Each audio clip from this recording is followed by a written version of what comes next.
episode 164 of the Thunder Underground podcast. I'm Trent. Jason's here. And I guess it's time for Podcast in Chains. Yeah. Sorry, I had to be stupid. Let's do it. Stay started off with a pun. That's fun. Yeah. Jesus fucking Christ, that just rhymed. Oh. We've got the next edition of every album in a row. Yes. And we've actually been all over the place the last few weeks with several of these. Yeah, definitely. We did quite a few early, mid last year and then dropped off for a bit. And in the past 3 weeks, we've had one from Kiss, and then we re-released our Metallica one. In the past, we've done a bunch of other bands. We'll talk about that later. But this week, it's going to be some Alice in Chains, where we went through the whole discography. Yes. Before we get into that, because this whole thing's just going to be about Alice in Chains, we figured we should play some music. Let's do it. We're going to play a band out of Grand Rapids, Michigan, called Black Front Inc., and this song is called Darker Shades.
Darker Shades from Black Front Inc. out of Grand Rapids, Michigan. Check out our website, thethunderunderground.com. On the independent review section there, Jason wrote a review for these guys a couple months ago. I sure did. They have a full 8-track album up on Reverb Nation. Weighty stuff. Heavy. Yeah. And if you're wondering, did we play that track because it's has a feel of anything we're about to talk about? It's Chainsy. It's Chainsy. You know. I like that. That's a good adjective.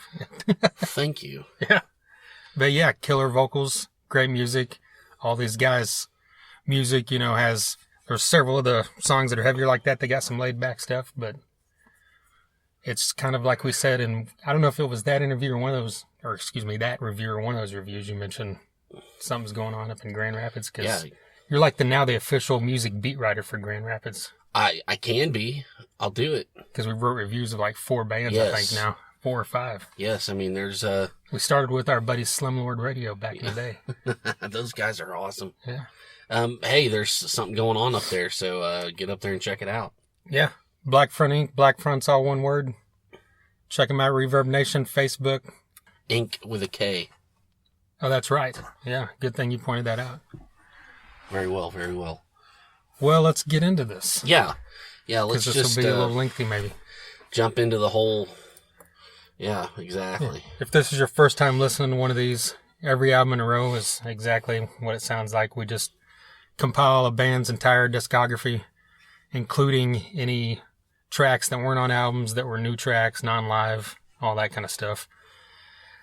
Compile it into one big playlist and just barrel through it. We just talk about it. Yeah, from the first song to the last, all in order. And, and what I'm about to say is exactly what these episodes we're doing is all about. In a way, I've kind of rediscovered, or I've kind of I've looked at some later Alice in Chains stuff differently now that we've done this. So, which is great, and that's why we do these, and that's exactly, the reason, I think. So this is really cool to do. Yeah. I mean, we talked about that with Kiss. There's a lot of stuff you forget about because there's so much material. Yeah. And then there's stuff like in the instance of Alice in Chains that, maybe you listened to when it came out and then you didn't keep listening to it like you did the early stuff. Well, there was 90 songs, or 91 songs, including the final track that they've recorded recently was the Rush cover of Tears that came out after The Devil Put Dinosaurs Here. Really? But, anyway. Gotcha. So yeah, 91 tracks, which was 5 studio albums, 2 studio EPs, 1 live album, and 6 tracks from compilations and soundtracks. Yes. And of course, usually we don't do live albums. First time we did it was for Kiss because they have such an iconic live album with a live. And then we just love Unplugged. And then we kind of mentioned that on there that, hey, if we ever did Alice in Chains, we should probably include Unplugged since it's such a big thing to a lot of Alice in Chains fans, and a lot of people consider it one of the, if not the best MTV Unplugged ever, Yeah, it's definitely a landmark in the world of Alice in Chains, and, like you said, this is case to case, and this is definitely a case where you'd want to include it. Right. And I think people would kind of scratch their heads if we didn't. Right. Well, just starting from the beginning, do you remember when you first heard Alice in Chains? Was it Headbangers Ball or something? You know what? I do remember. And this is going to be a little weird, but growing up, out where we were at, we didn't have cable, and my dad had one of those gigantic satellite dishes. Right. And we couldn't get MTV then, but you could get Much Music from Canada, and they had and I found that, and so they had a Power Hour. Right. Where they're always showing metal stuff. And the first thing I ever saw from them was a CSRO video. Usually it's like, Man in the Box. Some kids heard that on the radio or something. Not me. I had to do something different. And that was the first time I'd seen him and heard him. And I thought it was really cool. I mean, opens up with the piano, and it's like, wow, that guy's got short hair. Most bands didn't at that time, 1990, 91, whatever. So yeah, that was my first exposure to them. What about you? Well, like you said, being here, it's like people probably heard of Alice in Chains if you're on the West Coast way before we did, because here, as far as mainstream rock goes, it would kind of, that stuff didn't really hit the radio around here until like late 91 probably. Yeah. But, well after the first album was out. But I remember the first time I knew who Alice in Chains was because of, was it Aaron Wood? Or not Aaron Wood?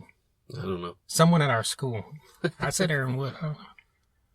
Someone at our school always wore the facelift shirt. I think I know who you're talking about. There was some guy. I don't know who he was, but he had long hair. No, this dude had short hair. Oh, I know Jason Feathergill always wore that facelift Okay, shirt. then that's who it was then, yeah. Yeah. Yeah, like, and I just thought, man, that's a cool looking shirt, and that's all I knew about the band was the cover of Facelift, because that's what the front of the shirt was. I remember that. That's crazy how you mentioned that, and that came up out of my head. That's insane. But that is definitely true. And then later, I'm pretty sure I just heard Man in the Box, like you mentioned on the radio. Mm-hmm. And then from there, it really started sticking with me after more stuff started hitting the radio. And I think the first thing I probably got was Dirt, and then got Facelift, if I remember right. Probably. I'm sure that's how I did it. Because about 92 was when I started getting into that kind of stuff outside of like the glam or the thrash stuff that we were only listening to. Yeah. But the first album, Facelift, came out in 1990. And it's fucking great. It's a great record.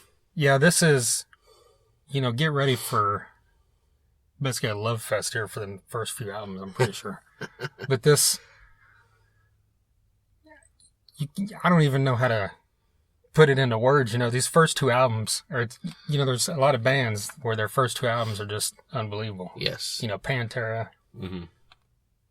Tesla, Led Zeppelin, who else? Metallica. We could go on. Yeah. There's always bands who's like, well, their second album one is great, but whatever. These two albums are as perfect as two albums in a row can be. I think so. And just whenever it starts off with that opening riff of We Die Young, you got something different here from what at least was in the mainstream at that time. One of my favorite Alice in Chains songs.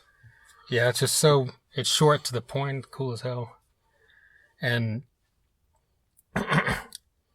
Man in the Box, that's the second track, right? And it's like,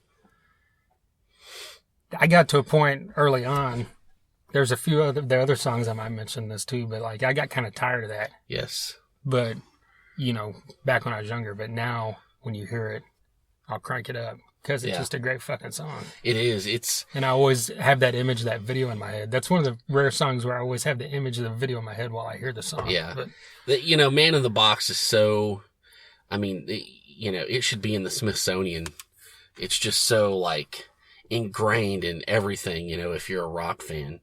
And I agree. I kind of agree with you about how overdone it is. It's like I'm fine with never hearing that song ever again because it's ingrained in my brain. Yeah, I listen to it anyways. Funny enough, and it was always so overplayed. Back when my old band was playing out in my 20s, we played some gig in Oklahoma City, and we were doing a bunch of covers.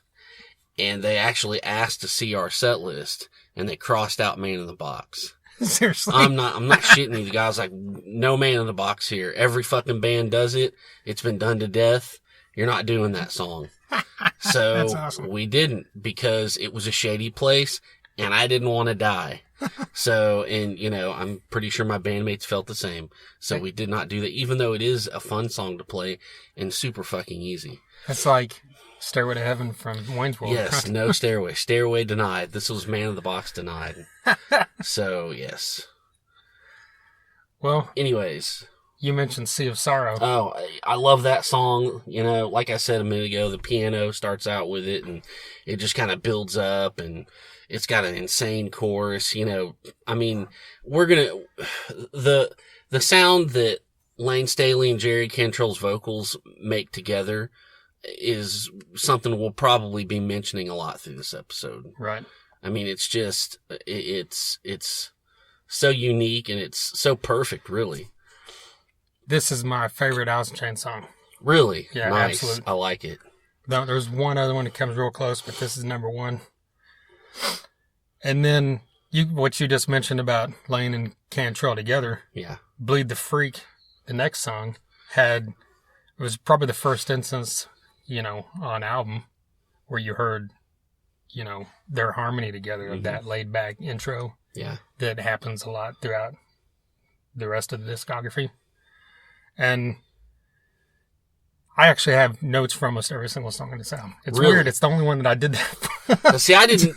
I usually we just mentioned a few highlights. That's what I did. That's what I did with my notes. But this is, I don't know, Facelift. I'm just like, I love this so much, and I Yeah. love it so much. I used to say I like it better than Dirt, but I Yeah. think we'll get to that in a minute. But like the guitar riff, and I can't remember, is like so wicked. That might be Cantrell's best guitar riff ever, in my opinion. Yeah. And Love Hate Love, as I could put that probably in my top 5 or 6 of all time as well. I mean, like just his vocals. You always hear emotion in Lynn Staley's vocals, but the emotion in the music of this one is almost as intense as his vocal approach. Definitely. And then you get a song like Sunshine, where it's the first one where the music almost sounds upbeat. Yeah. Even though lyrically. Oh, we know it's not. Yeah, right. Definitely. And then, this rounds out with like Confusion, which is one of my favorite songs on here as well. And then you've got I Know Something, which had probably maybe remnants of what their sound was before. Yeah. Because we all know they're a little more melodic. Yes. Or what we always heard, at least. See, well, keep going. And then finally, it rounds out with Real Thing, which just has another wicked Lane Staley vocal. On Put You Down, almost has like a Mother Love Bone feel to it, which has a real kind of like what I said with I Know Something, reminiscent of maybe a previous, a sound that they started with before they developed into what they were. Yeah. And it ain't like that. I mean, that is, that riff is just mean as fuck, man. That's kind of what I mean, what a riff, that was my note, but I mean, I can expound on that. It's just like, and then, the chorus that it goes into, but I mean, that riff really sticks out at me. That's one, that's one that'll get stuck in your head. Like a melody of a song can get stuck in your head. This riff will get stuck in your head. I mean, I'm not into like singing guitar sounds, but if I did, I would do it, Yeah. But that's something you can say for pretty much. Yeah. About Alice in Chains is one thing that always stands out is those, obviously the vocals, obviously the harmonies, the guitar riffs, and just that darkness. Yeah. And one thing I wanted to say about Facelift, because there's, Put You Down and even We Die Young, in other moments in the album, when I first heard them in 91 or whatever, and I didn't, you didn't know grunge. You just heard good music. And I didn't think, I didn't think anything was going to change in the next few years. It's just, this is a great band. Yeah, here's another metal band. Yes, and you see their progression, but yeah, there's a few moments in this album where you can kind of see where they came from a little bit.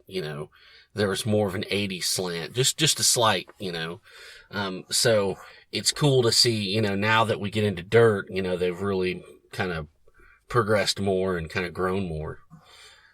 Yeah, and they're them and Soundgarden both, obviously are two of the biggest bands that get labeled grunge, and they're the two bands that to me just sounded like a metal band that had a little bit different feel to them. And I get that, yeah, exactly. And they were just from the area, but they also, they had the attitude of grunge, which was the depressiveness, I guess. I think so. Or depression or whatever. Yeah. But as far as music goes, you could, if grunge had never been a thing, they still could have succeeded, But yeah, going into early 92, they released Sap. Yes.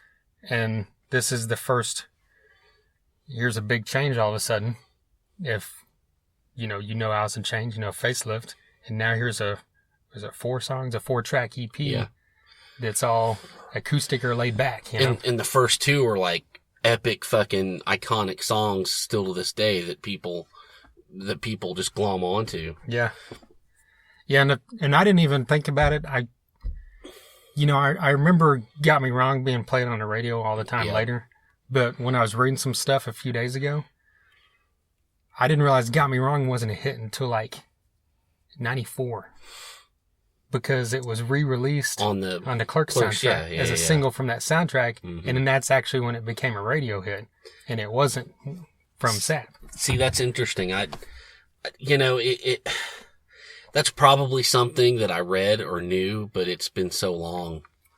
That is pretty interesting. Since it came out in that time, a lot of people probably thought it was on Jar of Flies or something, because it would have fit on there. Oh, totally.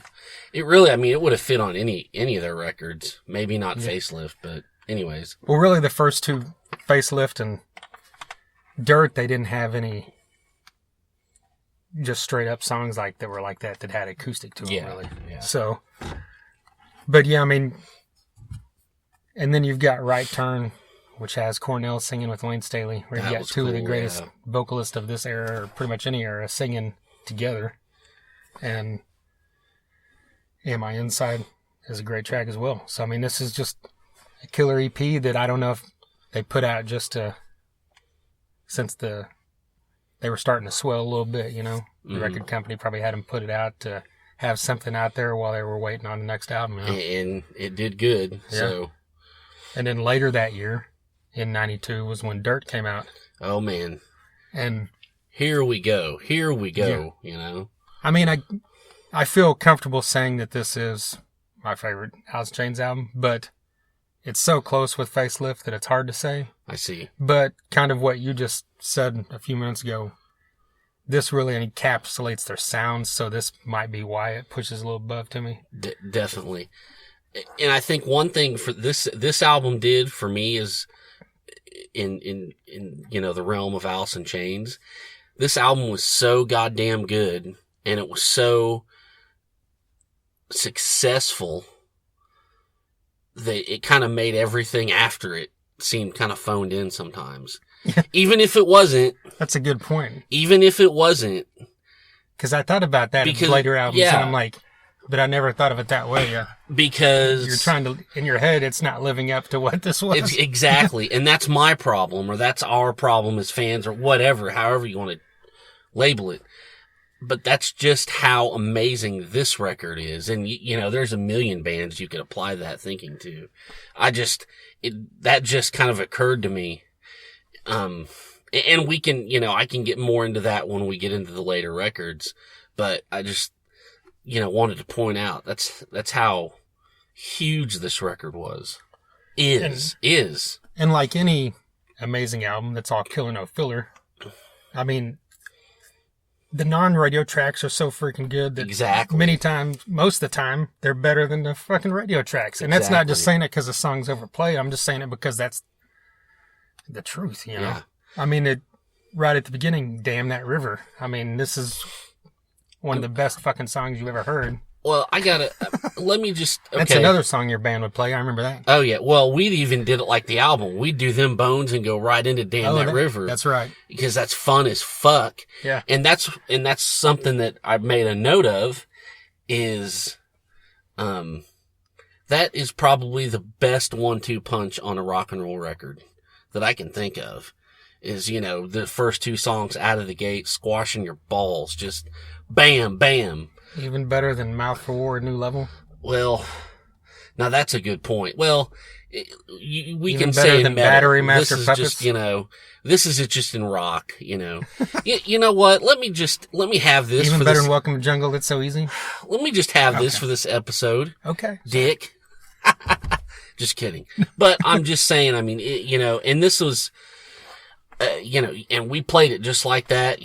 Alice in Chains was like one of the one bands that we all four loved, whatever. And we did it like that. And it was so fun to learn. And again, because this album's so good and so successful, it taught me shit about music. It taught me shit about playing. That's how far reaching this album has been in everybody's life. Yeah. Well, Rain When I Die is even that's fucking amazing. An amazingly huge epic song that it's got one of his best vocals ever. And then the song itself almost is just real loose compared to most of their stuff. Yeah. It's almost like someone sitting around jamming and coming up with this as they go, even though it's so well crafted. I get that totally. And that's kind of unusual for most of their music. Yeah, it's like if this album was like a plush doll, I would want to hug it. Like I would give it a big hug, like a big one that you won at the fair. That's what I would hug this album all the time. Yeah. I wish this album was a sex doll. Well, okay. And I would set it on my angry chair. Oh man, now you're taking it to some levels, man.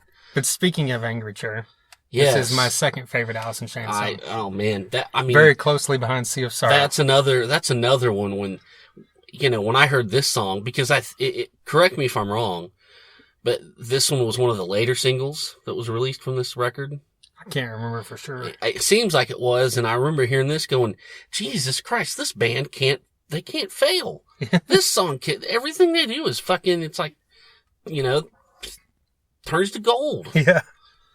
Well, the cool thing about this is it's, excuse me. I mean, you've got this bass line from Mike Starr, which is just yes, combined with everything else in that song, but that bass line is just so cool sounding because it's not, I don't know how to explain it because I'm not a bassist, but it's not typical sounding in a way. And, oddly enough, that and one of the biggest hits, Wood had Mike Starr all over it as well. Yeah. But I mean, Junkhead, I love, in that, that's a great song. The lyrics, what's your drug of choice? Well, what do you got so I don't go broke? I mean, that's just like, it's fucking brilliant. And at the same time, it's like, fuck, that's fucking sad. Yeah. And that's a thing I read up about this album, and it was just completely entrenched in, drugs and, heroin and depression. And it was intense, man. It was intense. Yeah. And the title track is one of my, this was one of the ones that listening back jumped out at me because I hadn't heard it in so long. Yeah. And it's just, I forgot how freaking great that song was. Yeah. And lyrically, I can't even remember lyrics off my head. I just wrote it down. That lyrically, I thought it was one of the cooler, songs, or one of the better songs they ever had. I mean, lyric wise.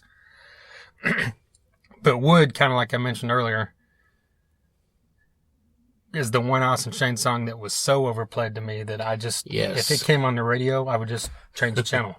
And even though it's badass. Yeah, it's a great song, but I just, back then in the early 90s, heard it so much that in the later 90s and early 2000s, I'd just change the channel. Yeah. But now if I hear it, if it comes on Sirius or something, or comes on Spotify, I'll crank it up because it's fucking great. Because I'm separated from that now, I guess. And that's, another thing to point out, that was actually released before that. Yes, it was. I remember that. As part of the singles soundtrack. Yeah, singles. That's right. Yeah. Yep. Well, Down in a Hole. I mean, I know it's a single. We didn't even mention that. I know. Well, we got, that never gets old to me. No. And I think as sad as that song is, something about how they do it, the melody or the vocals, or it seems to have some kind of positive vibe in there somehow. It's sad, but the music and the harmonies kind of uplifting as well. The chorus kind of ascends, a little bit. And it's like a lot of Type O Negative music. Yes. This is really depressing, but it also makes me feel good. Yeah. Which, that's what music should do, I guess. Really. Right. Rooster, I mean, that's another one. But Down in the Hole and Rooster are two songs that is as well overplayed like Wood, but they never got tiring to me at all. Exactly. And I could listen to those forever, basically. But yeah, that pretty much covers that, right? Yeah, I mean, as far as songs go. But again, we want to hug this record. Yeah, so good it is. Well, and another thing to mention was, when we first started listening to this a couple weeks ago, you sent me a message, I think, and said, "I started this, but I stopped after Dirt because I needed a mental break," or something like that. I can't remember how you worded it. You said it's because it's so intense. Listen to those two albums or two albums and EP back to back. Yeah. There's so much. I thought maybe I was going to start shooting up heroin at one point. I mean, it was fucking intense, man. It really was. I was like, okay, I need to put on some like Poison or fucking Blink-182 or some dumb shit. I don't know. What the fuck? I don't know where the fuck that came from. But I mean, I just had to put on something brainless for a minute because you need to put on Flicker and Shine. Which, completely off subject, I watched that earlier when you told me to. Well, And he What did I tell you, man? What did I tell you? He always kind of has that wild-eyed thing about him, but he really, I think he was, I don't think he let the cocaine be. Yeah. We're talking about pun intended. Old Crow Medicine Show at South by Southwest. Yep. Leave it to us to completely go off on a completely unrelated tangent. That's what we do best. Deal with it. Right. Well, not long after Dirt, in 93, Last Action Hero came out. Oh, man. And now this is going to be awesome. They released a soundtrack, which is still to this day one of the greatest movie soundtracks ever released. Yes. And a great thing about this soundtrack was... Fight me, bro. It's one of the best. was something we've mentioned many times throughout this podcast, is that 92, 93 time span. Yes. Was such a cool time for music because you still had the bands that we love from the 80s, like the glam bands or the, huge rock bands like Def Leppard or whatever. Yeah. Still hanging around. And then you had all this new stuff that was getting huge, like Alice in Chains and Soundgarden and Stone Temple Pilots or whatever. And then you had all the metal stuff in there. All the metal stuff. Metallica, Megadeth, Anthrax, who was doing their thing. And that was all mixed together. And you even had stuff like Black Crowes and Brother Kane getting big. It was such a great time. We could do a whole hour on this, and we probably will. Yeah. But the soundtrack encapsulated all that. Yes, it did. Because you had Anthrax, you had Megadeth, and then you had stuff like Def Leppard and Queensryche and Tesla, and then you had Alice in Chains. Yeah. And it's the only band that was on there twice. When you hear these two songs, you know why, because they're so fucking amazing. Right. But What the Hell Have I and A Little Bitter are the two tracks. Yes. They were on Last Action Hero. And you hear these songs and they sound just like the stuff from Dirt. To when I hear them, I think, I bet these were songs that didn't make the cut. Yeah. But I hear What the Hell Have I, and I'm like, how in the fuck could this not make the cut? Yeah, right? I know. It's just that fucking Eastern guitar thing that's going on. I mean, that is probably one of, I don't know. There's a ton of songs I say, it's my favorite Alice in Chains song. I don't know. It would absolutely be in my top 10 if I was making a list. Definitely. And it would be high up in the top 10. But you can't think of a song on Dirt that you're like, well, throw that off to put these on. Yeah, I know. But it's just like both those songs are good enough that they could have easily been on that, right? Yep. What the Hell Have I? I mean, it was amazing. And A Little Bitter, I was listening to that at work in my headphones, and I hadn't listened to that song in at least probably 20 years. Wow. And, kind of when it stops and he does his little guitar runs and stuff, I mean, I was, air guitaring right along to him. Like, that's how stuck in your brain. You knew it was coming up. Yeah. And it's just that's how ingrained the stuff gets in you. Those are two, I'm so glad they were on the soundtrack, but man, they could have been in on the albums. Yeah. They could have saved it for a later album too, but they didn't. So it doesn't. I know, yeah. But like I said, it doesn't really need to, because that's one of the points that made this, like we said, a soundtrack that has lived on forever, Yes. at least in our hearts. Exactly. But then, 94, Jar of Flies came out, and we're kind of getting this, in a way, the same kind of feel we had with Sap, but a little bit bigger, because Sap leaned more to just acoustic, where Jar of Flies was acoustic, but it was also had more going on. Yeah, there was some electric guitar soloing and that kind of deal. And this, this is like at the height of all the stuff, basically. Oh, the whole grunge era, the height of their popularity. And, it was such a huge album, and even though it was considered an EP, but it's like 7 tracks. Yeah. And this thing is just, every single one of them is great. And it's another one that I haven't listened to straight through in quite a long time before we did this. And it kicks off with Nutshell, which is many people's. Oh, yeah. You see this all the time. Yeah. That someone's like, what's your favorite Alice in Chains song? And I see a ton of people say Nutshell, which is great. I like it. I never identified with it, I guess, the same way that a lot of people do. Because I hear it and I can see why people would see that. It's a great freaking song. Yeah. And it's got, some killer guitar work in it. And of course, Lane Staley's full of emotion and what he's singing. Always. But to me, I'll mention this later. This is even better live. That song, at least. Yeah. Well, I Stay Away and No Excuses are two of these songs that I would flip the channel when it came to the mid-late 90s. I'm like, man, I've heard I Stay Away so many times. But when I heard I Stay Away and No Excuses, when I was listening to this the other day, I fucking cranked it up and was just like screaming along. Yeah, it's like, this is fucking great. Yeah. I'm like, why have I been skipping this? And I gotta say, Rotten Apples had that iconic bass line that opens it up. Yeah. You know, that, I mean, you just know what it is and you're never going to forget it. And we didn't mention, this is the first album. Yes. With Mike Inez. Exactly. So yeah, at this point, Mike Starr was gone, and Mike Inez joined the band. And that, well, Don't Follow was always one of my favorite ballads of that whole time period, no matter what style of rock. Such a great song. And Well and the Wasp, totally random note, but I remember when they played, they went on that tour like 12 years ago where they did an acoustic tour. Oh, yeah. You know, not long after they came back with William DuVall. And they opened the show with that. I think it was the recorded version. Yeah.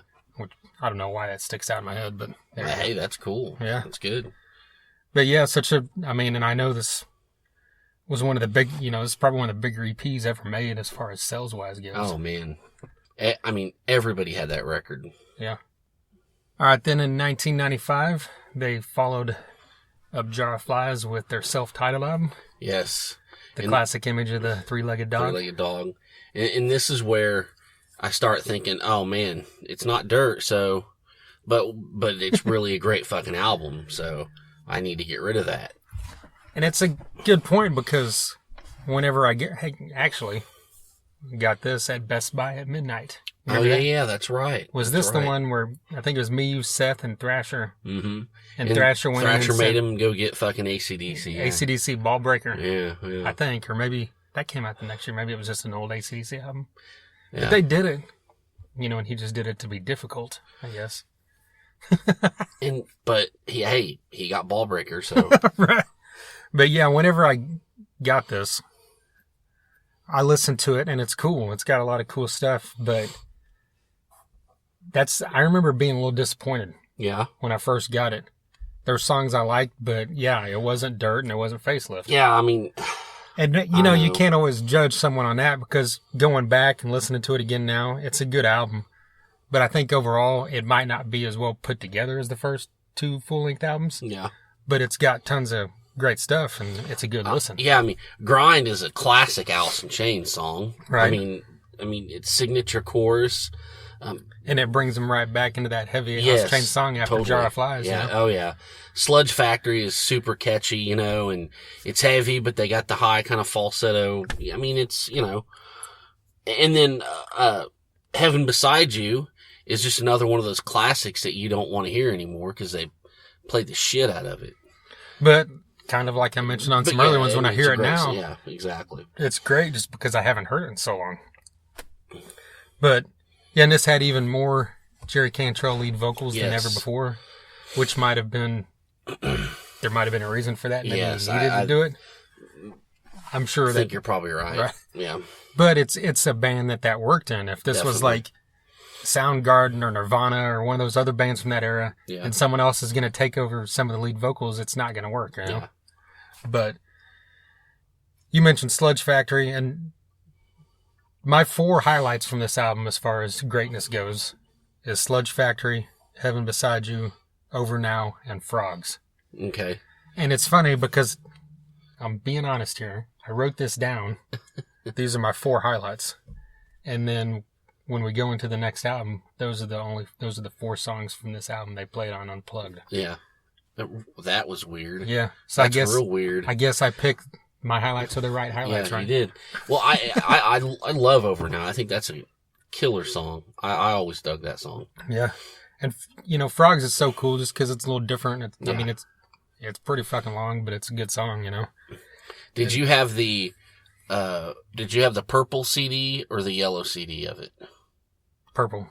Yeah, I think I had purple too. Well, when the case was purple And the back of it was yellow or something. But or didn't they have? Was there, Or no, yeah, it was the case because the booklet was just black and white, right? right. Yeah.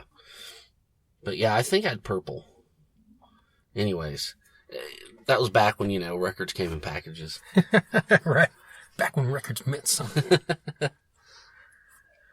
But this, all that, when you look at this is pretty much the end of, well, obviously definitely. it is the end of album, Yeah. Studio albums, but I mean, we get a few more songs here in a minute, but And I don't even think they did a lot of shows on this record, did they? I don't think they did any. Well, I know they opened up for Kiss in '96 when Kiss That got was back later. together. I mean, that was But like into 97 because okay. they didn't do any shows for this because after they toured on Dirt and I guess maybe a little on Jar of Flies or something, they didn't do anything again until Unplugged, Okay.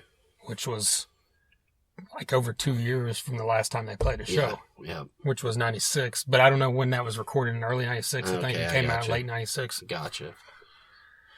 But, I mean, when you look at everything we've talked about so far, I mean, all of that was in a span of 5 years. Yes. Like, I mean, all of this huge songs, Yeah. huge singles, amazing work from a band that is like, everybody knows whether they listen to them or not. You know the name Alice in Chains. exactly. And it's kind of like Hendrix in a way. Yeah. I'm comparing it just because he has tons of great stuff, but it all came out in a short period of time. Yeah, like 3 years or some Yeah. shit like that. Well, think about it. When's the last time you did a bunch of great shit in the span of 5 years? The last 5 years. Oh, shit. You know what I mean. But I'll be honest. I never done anything good within the span of 5 years. And this band comes along and does a fucking shit ton of amazing things in 5 years. Right. So that's a good space to be in for sure. Yeah. And like you said, it pretty much, it's the end. I mean, pretty much. Yeah. I mean, they recorded a couple more things later, but Unplugged was the next release. And, like we said, it was the first live show in over 2 years, and it was one of the last live shows with Lane. Yeah. Because then they did like you said, I think it was 4 or 5 shows opening for Kiss later that year. Okay, Or yeah. maybe it was early 97 because Yeah. that tour was a couple years long. But, like, where to begin with Unplugged? I mean, I know that you've mentioned before you're not a big fan of live albums. Yeah. Unplugged albums are a little bit different yeah. than a typical live album True, because you're getting true. a different feel on a lot of stuff. I didn't have any notes for this. I mean, I listened to it and I enjoyed it, but it's unplugged versions of a lot of their songs or, stuff that was unplugged to begin with. Yeah. So, Well, my major notes from it are that, to me, Nutshell and Got Me Wrong are just so much better yeah. in this unplugged live setting than Yeah. they were on record. Not that they were bad on record, they Yeah. just jump out to me way more. And a lot of times, bands' music is cool live, but it doesn't have the same greatness that it does on record in a way. Yeah. But these two songs would just take it to another level for me. But on the flip side, Angry Chair is so fucking flat to me on this Really? album that I heard it and I'm like, I'm never going to there listen to you this go. again. Yeah, exactly. This is one of my favorite And- Alice in Chains songs, and I'm like, I don't want to hear this unplugged version again. And if you watch it, Lane Staley, I don't think he even moves an inch the whole time. It's yeah. just so kind of like,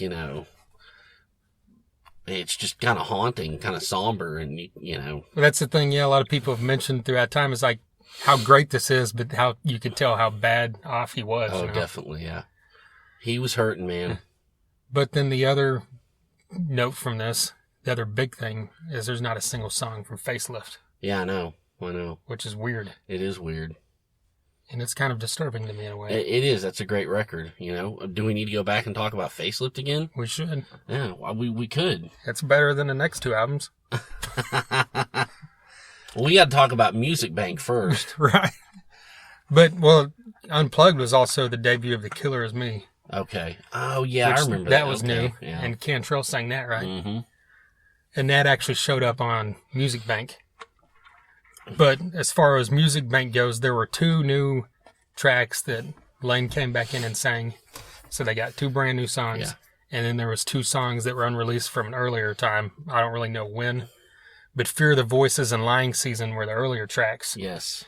And Fear the Voices was released as a single and did fairly well. It did. And it's a great song. And I remember when that came out, and I was like, man, this is crazy. Because that song's totally reminiscent of an earlier time period, and like even more, like we mentioned, that melodic time period before Dirt. I know. Facelift. You know? And I looked it up, and it was a Dirt throwaway.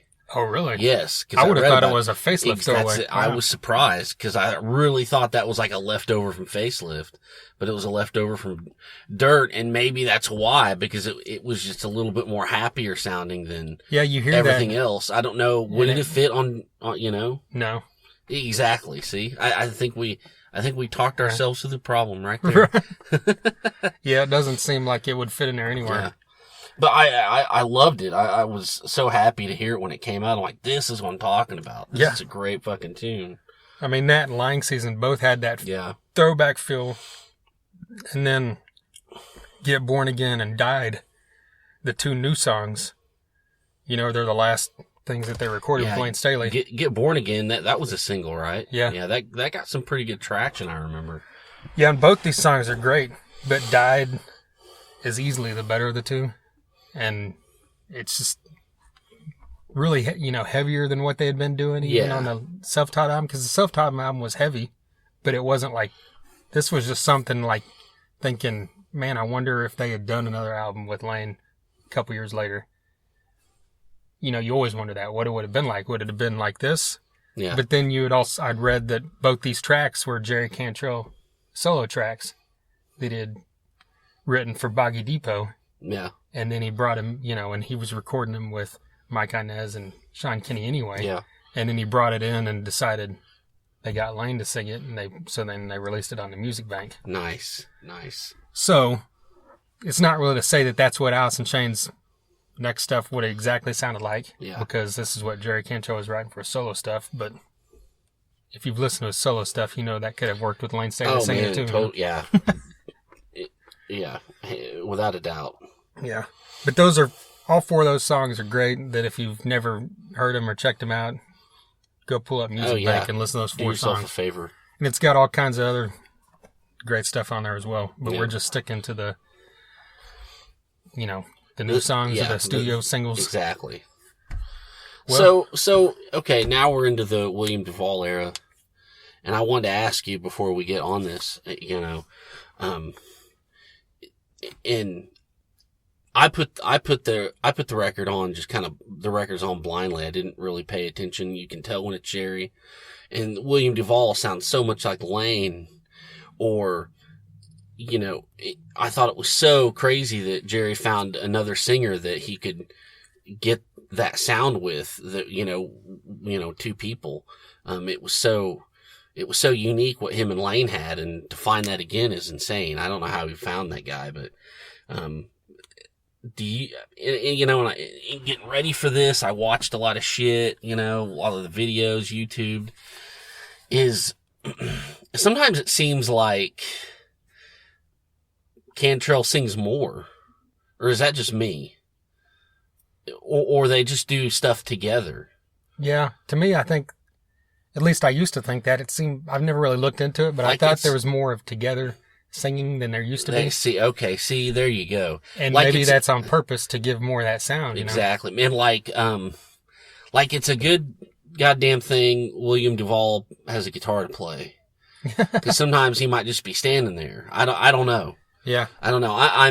I'm kind of new to this because I never really gave these 2 records much of a chance. Again, coming back to the whole, it's just, I don't know how it's going to be, you know. But I'm glad I did, because these are great records. And we saw this guy back when his band opened up for Jerry Cantrell, and Jerry Cantrell would bring this guy on stage to sing Alice in Chains songs. Yeah. So we saw this guy years and years and years before he was in Alice in Chains. Yeah, he played What Comes to the Fall. Okay, yeah. Yeah, that's right. Yeah. Like opened for him, and I think at one point became his backing band, didn't it, after that? Oh, God, I can't remember. Well, regardless, they opened for him when we saw him. Yes. And, yeah, I mean, that's kind of cool. It's probably just something that as he was doing that, he realized how well it worked and thought, well, if we do decide to do this Alice in Chains thing at some point, then And it was no surprise I've got the when, guy. it was no surprise when he was the guy and that's what they did. yeah, You're like, oh, well, yeah, that makes fucking sense. yeah. But the one thing to point out is, just like with any band that has a singer that died or that isn't in the band anymore, there's always people that are like, it's not Alice in Chains if Lane Staley's not there, or whatever. Insert any band here, Oh, yeah, no kidding. But no, this is the one band that I give 100% pass to without even thinking twice about it. Oh, definitely. And you think Lane Staley is definitely one of the most iconic voices in rock history, not just of the grunge era. Yeah. He's got such a unique voice, such an amazing voice. But you think of someone else from that era, Chris Cornell. If they came back here next month and said, hey, we're coming back with whoever's singing for us, I'd be like, fuck you. I love Soundgarden and I love Chris Cornell. That pissed me off, but then I would probably listen to it and see what it's all about. But Alice in Chains gets that pass because this is as much Jerry Cantrell as it was Lane Staley. Oh, totally. Throughout the whole history of the band. Exactly. He wrote as much or more than Lane Staley did, and his voice was half that sound for a lot of songs. And some songs, Heaven Beside You, they had all him. Maybe? I think so. And, and I'll say it. Lane Staley was a fuck up. Well, yeah. So, I mean, it's not fair to the other three guys that want to keep doing something. So. Well, can you say that about Chris Cornell or Chester Bennington? Because if they took their life, no, because there wasn't. Oh man, I guess we're getting into some shit here. Right. But hey, we'll talk it out. I think in the case of like Chester Bennington or Chris Weiland's a good example well, because they're back. See, Weiland, I put in the same thing as they totally get a pass, just like Alice in Chains, because Weiland was a fucking mess, and it's not fair to these other three normal guys that just want to fucking play music. Right. But I think that Soundgarden and Linkin Park are different because one, neither of them have done anything with another singer yet or at all, and two, there was I think it was more of a long, they were doing it longer. So, and see, with there was never a thing of, these stops and starts with STP and Alice in Chains because one guy couldn't get his shit together.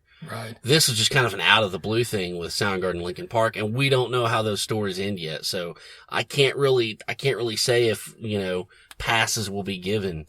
But I do know that for STP and Alice in Chains, total fucking pass. But Alice in Chains even more so than STP. Oh, like definitely. Just because it's Jerry's. That's Jerry's band, as much as it was Lane's or Sean Kinney or whoever, And we can get into the whole STP thing in another podcast, which I'd like to do, but. Right. Yeah. And I mean, it's a shame. I mean, you've got, Mike Starr passed away as well. That's right. You've got half the band that was gone, even though Mike Inez came into the band during the height of their popularity and played on two of those albums from the Lane Staley era. Yeah. So he's as much part of this, Definitely. I think, as well. I think so. But you look at other bands that have half the band left that are still going, like Slayer or something, and I get more annoyed at them than I do Alice in Chains. I agree. Even though they've got the singer and the guitarist there, they're still missing the greatest drummer in thrash. No fucking shit. The guy who wrote all the music. Yep. But anyway. Yeah, we could get off on it. But, Black Gives Way to Blue. 2009. Yes. I thought it was crazy. All Secrets Known. First line of the fucking song, A New Beginning. Not just the first line. I wrote this down too. I wrote it. The whole song. I think that whole lyric, or the lyrics to that song are about. Oh, yeah, I'm sure. Obviously about. Yeah. Not technically about Lane Staley, but about having to move on from that. Yes. And it's a pulsing song, but it never really got up. But lyrically, I made that observation very quickly. Yeah. And so, I don't know. What do you got? I mean, track, just to point out one of, we're music geeks, so. Yeah. You always hate to say my favorite song is like the biggest song, but Check My Brain. That was the next thing. It's just so amazing that it's the only song from the William Duvall era that I would put on a top 10. And it wouldn't make my top 10, maybe a top 20 Alice in Chains yeah, songs of yeah, all yeah. time that would find its way in. There's several other songs I love, but that's the only one I think that would crack into the earlier albums. I think, yeah, Check My Brain, I think it's a classic Alice in Chains song. I mean, you can't deny that song just because Lane Staley's not on it. Right. I mean, it's fucking badass. A Looking in View is another really great song. We're on the same wavelength on this album. That's just got a great fucking riff. I love that song. And Acid Bubble has a really cool, has that change up. Yes. That guitar riff that changes halfway through a couple times. The title track I thought was pretty touching. You know, again, this was an intense record, you know, long songs, riffs. I mean, this is what this band is best at, you know. They're giving your brain a workout for sure. Yeah. Well, see, and they could have just, you know, I mean, it's a really strong album. It is. But that it doesn't sound like a rehash to earlier music. No, it sounds like Alice in Chains, but it kind of stands apart from the other stuff, which is what you would hope would happen. Yeah, And definitely. even though he sounds a lot like Lane Staley, at times it doesn't sound exactly. So that's another good thing. It's not like a Journey situation where you got to kind of really listen to tell it's not him. But yeah, I mean, so I'm glad they're able to pull that off to where they could have easily just wrote 12 songs that they were trying to get on the radio with. Exactly. And they didn't do that. Yep, that's right. Well, they followed that up a few years later in 2013 with The Devil Put Dinosaurs Here. Yes, they did. And this is another good album, but it's not Black Gives Way to Blue good. Okay. In my opinion. Yeah. This is... But... It's got great stuff, but it's not something like Black Gives Way to Blue is just all killer, no filler. This one's good, but it's just like, it's got some points where I kind of got bored. I see that, but there is one song, and I think we both know what it is, that I think is just, I mean, it's out of this world. Voices. Yes, definitely.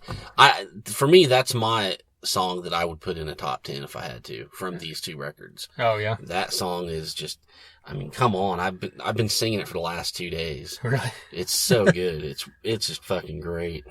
Yeah, I remember when this first came out, this Stone was the first single. Yeah. And that's a great song too. I like it. I still listen to that on occasion, but I haven't listened to this album straight through since it came out, I think. And so when I did it again, it was cool because that and Voices and Breath on a Window and Phantom Limb are all great fucking songs. Yeah. They were definite highlights to me and that I'd go back and listen to any time. Yeah. Yeah, I like Lab Monkey. I thought that was signature Chains, you know? Yeah. So, yeah. But so, you know, we've always talked about this and talk about listening to the stuff in a row and how it progresses or whatever. And even though they never did anything bad, in my opinion, but the greatness, if you rank their stuff, it's from the beginning to the end. It's basically in the order it goes. Isn't it? Yeah. You know, because Facelift and Dirt are kind of a toss-up. And then if I was putting them in order, it would just be everything after that in a row. Yeah. You know, it would, wouldn't it? I don't know, man. Voices being on that record really puts it above. I don't know. I'm not sure. But I got my Alice in Chains tickets. Oh, did you? Mm-hmm. Nice. Me too. On the floor. Yeah. A rare appearance on the floor. Oh, you got it on the GA floor Yes, part? Okay, yes, nice. I did. But yeah, that's going to be awesome, even though it's like 48 months from now, but whatever. It's still quicker than Metallica. Yeah. No shit. But yeah, looking back, glad we did this because I'm so much stuff towards the end, you know, that I haven't heard in a while. Like I said earlier, I got turned back onto some of this stuff. I didn't really, you know, with me anymore, I'm either stuck in, you know, roots, old country kind of shit that I'm listening to constantly, or just metal. That's just kind of the worlds I'm in. I go from that to that, and I just don't really pay attention to anything else, and that's my ignorance. So to come back to these and, you know, hear it all in a row, and I think it was really cool, and it renewed my appreciation for this band for sure. Yeah, and I don't know if they've released a date, but they've got a new album coming this year. Yeah. Well, So sometime here in 2018, we'll have the third album with William Duvall. And I'm sure by excuse me, by the time the tour hits, they'll have at least a song out or something. Well, they're touring starting next month. Oh, really? Because they're touring April, May, and then they're doing a lot of the Oh, festivals. that's right. Okay, well, never mind. Strike that. Well, it from could the be, record. maybe I just missed it. Could be one of those May releases or something. Yeah, but yeah, yeah, you like never you know. said, most of those already have a song out. Yeah. Yep. But sometime in 2018, you'll Yep. get new Alice in Chains. Yeah, and maybe we'll, maybe we'll do like a re-released version and add that on or something. I don't know. Yeah, definitely. Well, if you haven't listened to this before and you dig these kind of things, we've done this for Metallica, Guns N' Roses, Megadeth, Ozzy, Pantera, Van Halen, Motley Crue. Is that it? I think so. Yeah. And now we just did Alice in Chains. Yeah. We've haven't decided on the next one, but there's tons of bands we've talked about doing it with. Yeah, there's a few. I know we've kicked around Faith No More. We've kicked around Tesla. We'll see. Yeah. Anthrax and Anthrax. Def Leppard. Def Leppard. Yeah, I mean, any of those, God, we could do them. And down the line, we're going to do AC/DC with Travis D. Davis from Claim Your Enemy. And that's going to take 2 days to do because there's so many fucking, well, what we could do is just talk about one song because they're all alike and just repeat, right? Get Travis the is joke gonna there. love you. Yeah. See what I did there? Yeah. Well, no, maybe by the time we do that one, they'll have a new album with Axl out. Oh, fuck, I hope not. They don't get a pass, okay? They don't get a pass. No. All right. Well, go back and listen to some old stuff. SoundCloud.com/Thunder-Underground. You can listen there. You can listen pretty much anywhere podcasts are found, like iTunes and Google Play and Stitcher. You can find us on our website at TheThunderUnderground.com. You can also listen there. YouTube as well as at The Thunder Underground. We're on Facebook, Twitter, Instagram, and everything else. We've got tons of these things with Lane Staley's final interview in 2001 was not on this podcast. Oh, yeah. But Gene Simmons was on this podcast. Gene Simmons. And that's the last show that Lane Staley ever played, was opening up for Gene Simmons of Kiss. See, we're always going to bring it around somehow. That's right. And speaking of Kiss, Bruce Kulick was also on here. Bruce Kulick. We've had John Connolly from Seven Dust. John Connolly from Seven Dust. You just going to repeat me? Oh, shit. Sorry. I was joking. Reed Mullen from COC. Reed Mullen. Okay, we're not going to do this. Shooter Jennings. Just go. Fuck off. Go. Two guys from Megadeth. Dave Elfson, Chris Broderick. Tons of other stuff. Name some. Oh, man. Gumby from Battlecross. Wino. Miss May I. Man, now I'm drawing a blank. We had a dude from Gwar. That's right. Even though it wasn't really Gwar, but kind of. He is legend. Two, Skylar on twice. Yeah, Those are both fucking great. Yeah, he's a great guy. He totally is. So, yeah, I mean, all kinds of stuff. All the glam bands, Great White, Bullet Boys, Warrant, Trickster, Firehouse. We've all had guys from those bands on. So get into it. Yeah. Crowbar, Death Angel. Yes. So, yeah. Those are the next two I was going to say. Right. But yeah, you can look all that up. Like I said, SoundCloud.com/Thunder-Underground or TheThunderUnderground.com. All right. Till next time. Thunder Underground, y'all.